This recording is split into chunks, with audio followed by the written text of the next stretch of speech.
Hello and welcome to Crafted Bricks. In this video, I'm going to build, showcase and review this multi-function loader building model kit from the company CaDa. Now this is definitely not an official LEGO product, but what I really like about what CaDa are doing is not only are they producing models designed by themselves, so by their own IP, but they're also actually partnering with well-known mock designers in the LEGO enthusiast community to bring the models of some of those designers to market to be available to enthusiasts like us at a very affordable price. The designer for this particular model is Eric Trax, and Eric is quite well known in the LEGO mock community. He has some beautiful designs for some of his previous models. And if you want to check out the video where Eric talks about his partnership with CaDa to get this particular building kit released, I'm going to put a link to his video for his YouTube channel in the description of my video below. For me, this is the first non-official LEGO product that I've ever built, and I think curiosity in this case has really gotten the better of me. I'm very curious to sort of find out what the experience is like, to sort of cite the quality of the parts and the instructions and see how they compare to LEGO, for example, and then sort of to give you my thoughts and opinions on the overall build and the finished product. So I'm really looking forward to sharing this experience with you.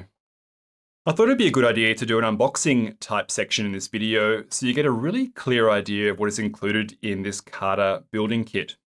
The first thing you'll notice as I lift the lid off is that there are two internal boxes for this particular building kit. There's a nice graphic or a logo of the telehandler on top of the boxes. The two boxes have two different numbers, so we've got box number 1 here. Let's take a look at what is inside the box. The first thing you'll notice is that CaDa include two of these large bucket scoop type elements. I don't know why they've included two of these pieces. You actually only need one for this particular model, but it's always nice to have an additional part. And then taking a look at this box or what's inside this box, there are a whole series of bagged parts. The nice thing here is that CaDa's actually numbered all of the bags by the 3 different build stages for this model that correspond to the 3 different instruction manuals. So as you can see here, we've got bags numbered from 1 to 2 and 3. And there are some additional bags that are numbered with 4 that include pins or connector type elements. In terms of the look and feel of these bags, they're very similar to what we would see in an official LEGO building set. And I think everything's been packed quite well and quite professionally. Let's take a look at what is in the second box now. I suspect this is where we're going to find all of the power function type elements and so on. Now, as I was actually filming this, all the wheels almost fell out onto the desk here, as you can see, but the set does include 4 rubber tires, and these tires have a very similar feel and look to them like standard LEGO rubber tires. And then, of course, we have the bright red hub type elements here. Now, that white cable that you can see there is a USB cable. This particular set includes a USB chargeable battery box, so that cable will be needed to charge the battery box. As you can see here in the second box, there are a whole series of bags that include a number of different elements, and also then we see the instruction manual is included as well. Now once again, everything's packed very well for this particular second box. These are various different elements like motors. There are also the battery box here, and also the radio control type elements. These are very similar to the power function type controllers that we can see. There are also a number of different wires, and there's a LED kit included here. So the necessary wires and the LED lights themselves are all bagged individually and are all included. Taking a look at the instruction booklets, there are 3 instruction booklets included with this particular building kit, as I've already mentioned. There is also a sticker sheet which covers some telehandler type branding that's to be covered on the model, as well as some safety or hazard type markings. There are 2 instruction type pamphlets which tell you how to set up the radio control elements of this particular building kit. In terms of the instruction booklets themselves, they have a very similar look and feel to the official LEGO instruction booklets that we're very used to. They seem to be printed on quite good stock. The printing is very clear, and the instructions look to be well laid out and reasonably straightforward to follow. I'm going to go ahead and get this model built off camera. I'm going to be pausing at various sections or major stages in the build to show you the build progress and make any comments or observations as I go. I'm nearing completion of instruction booklet number 1.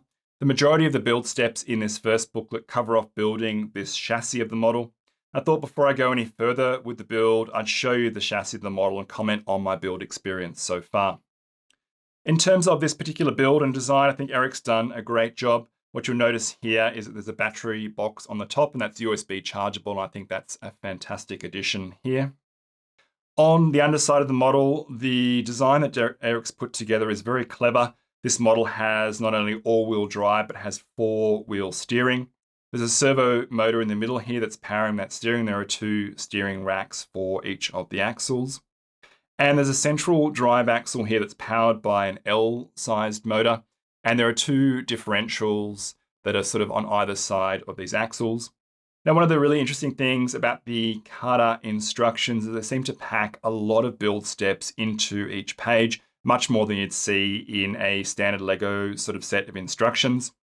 And I think this is fun. So it's definitely a challenging build so far, but it's quite easy to make mistakes. I actually almost made a fatal mistake that would have involved a lot of disassembly of this model if I hadn't picked that mistake up early. I had the two differentials for each of these axles oriented in the same way, which actually would have meant that regardless of which direction the motor turned, the two sets of wheels would have turned in opposing directions, which means the model would have just sort of sat stationary with the tires spinning versus actually driving sort of forwards or backwards. So it's something that I'm really glad I picked up sort of earlier in the piece when I was testing out the motor and testing out that I got all the gearing correct. So it's just something to be aware of. If you do decide to go ahead and buy this model yourself and build this set, please pay very careful attention to each of the build steps and really check your work as you go so as not to make any mistakes. One of the other things that I found really interesting and actually almost a little bit surreal is it's very clear that the industrial designers and the mold engineers from CaDa have rethought how they would mold each of the Technic elements. You can see on this photo up on screen, in each of these examples here, I've got the standard Lego part on the left and the CaDa molded part shown on the right in each of these part sets. And you can see immediately, for example, in the bottom left, you'll see these cross block elements. The CaDa parts on the right look quite different to the standard Lego parts on the left. And CaDa's approach to molding their Technic beams is also quite different as well. And you'll see the injection points for these parts are actually situated on the side walls of the beams versus on the top for the Lego parts. I really like the CaDa pins. They seem to be quite strong and just subtly different again to the Lego parts. So again, once again in this photo, the standard Lego parts are on the left and the CaDa molded parts are on the right. The CaDa pins are quite strong. They have a really nice snap and they really do seat parts or Technic parts together quite securely. I really like the CaDa bush. So you can see that on the top left there on the right side of those two examples with the standard Lego part on the left. You'll notice that the CaDa bush has a hexagonal design in the center wall section there, whereas the Lego part has a rounded design. I just find the CaDa bush kind of a little bit stronger and is a very robust type part. I also really like the CaDa short connector pegs that you often use to attach plates or bricks to Technic beams. The CaDa part that you can see here on the right is just subtly larger than the Lego part shown on the left.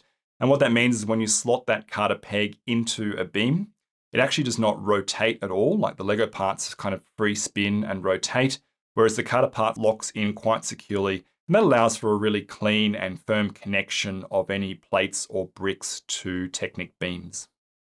Moving along, I've completed most of the build steps from instruction manual number 2, and the build steps in this manual primarily cover off building this central functional lift arm that you can see here. This is quite a complex Technic construction that actually houses 3 different motors to drive its functions. And I think Eric has done a superb job at creating a highly functional model that also actually looks really good. As you can see here, he's actually covered up most of the Technic elements with these paneling type details. I really like the bright lime green color scheme complemented by the medium stone gray. But as you can see, he's included a lot of nice paneling and different details that give this model almost like a creator expert type feel, although we know at its heart it is actually a Technic model. I'm really enjoying the build so far. I think CaDa have done a great job with actually showing you how to route all the different wires. There are 5 motors included in this particular set. There's also a lot of wiring for these LED lights. So these LEDs here are for the cab, and there are some LED lights seated at the back here in these rear tail lights. So as you can imagine, there's a lot of wiring going on. There's actually a whole nest of cables that's just hidden underneath this lift arm here. But I feel like the CaDa manuals do a really great job at actually explaining how to correctly route all the cables and how to fold them to fit everything inside sort of the central body section of the model. There is one thing I want to comment on. Unfortunately, when I started using or building out some of the regular elements of this particular model using, say, tiles or plates or bricks or different sloped elements, unfortunately, it's pretty apparent that the quality of CaDa's regular building elements is not on par with Lego building elements. And that was a little bit disappointing because I was quite excited and happy to see the quality of CaDa's Technic elements to be so good. It was just when I started to use some of their regular elements that you really start to notice some strange defects. So you notice some molding defects like flow marks or bits of excess plastic on the injection points, or you'll notice different things like a lot of scratched parts and so on. So that's a little bit unfortunate. It's not too bad. I don't want to say the quality is bad. It's just nowhere near as good as regular sort of Lego parts. That said, I think this is a beautiful set and I'm really happy to sort of be building this and showing this to you in this video. I'm going to go ahead and finish the build now, and I'm going to come right back and show you the model in detail.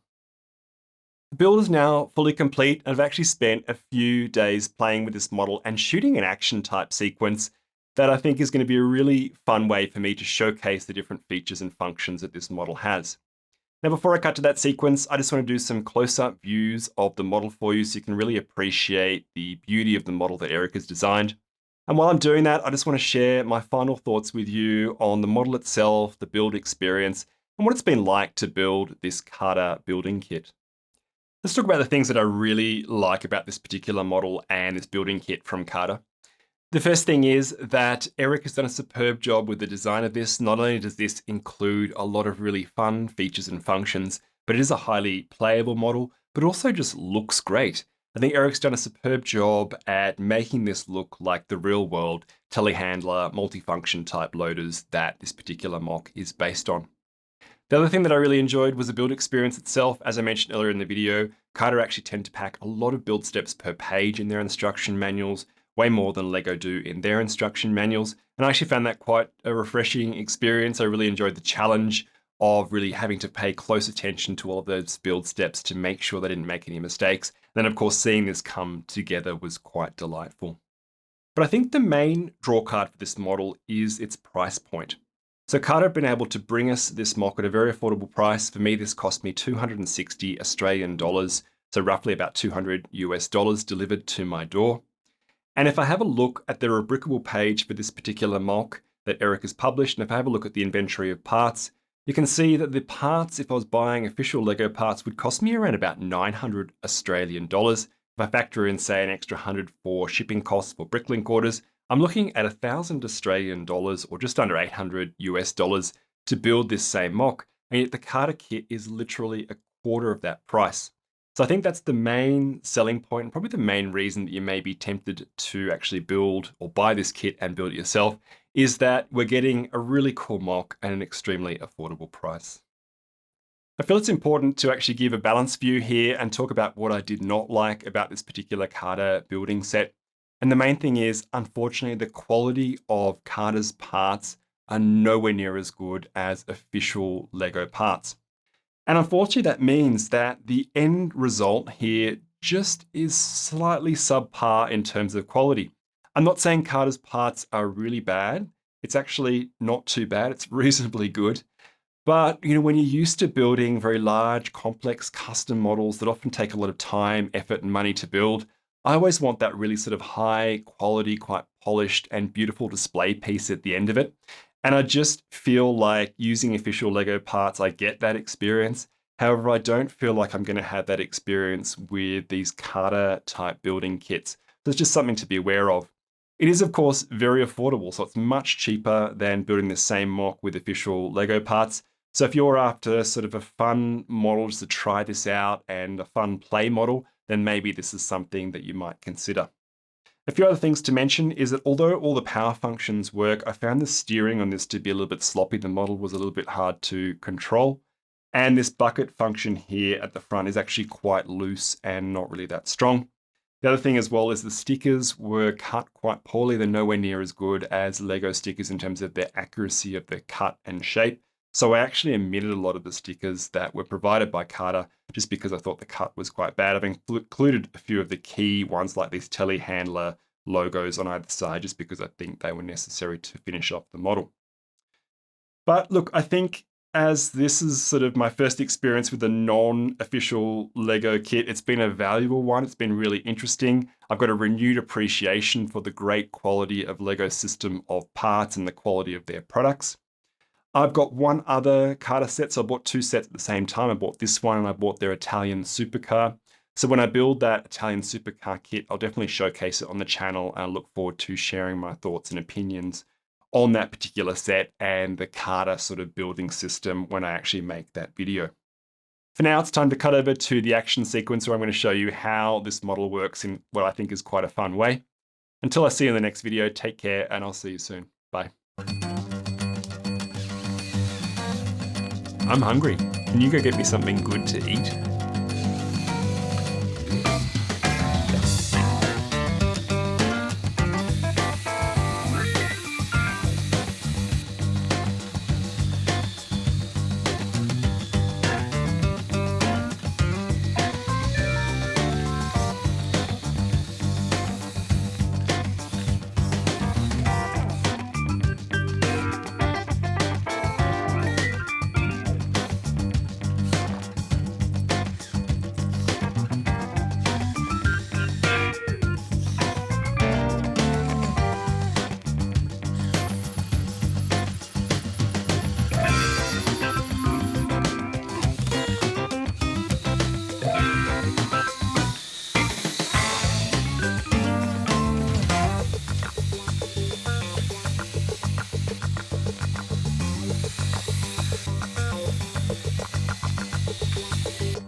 Ah, thank you.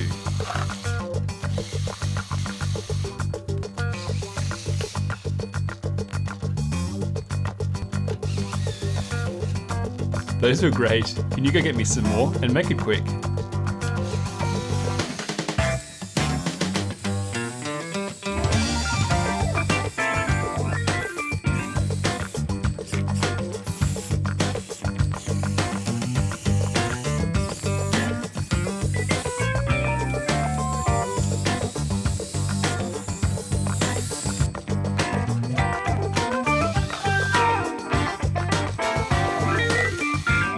Good job, thank you.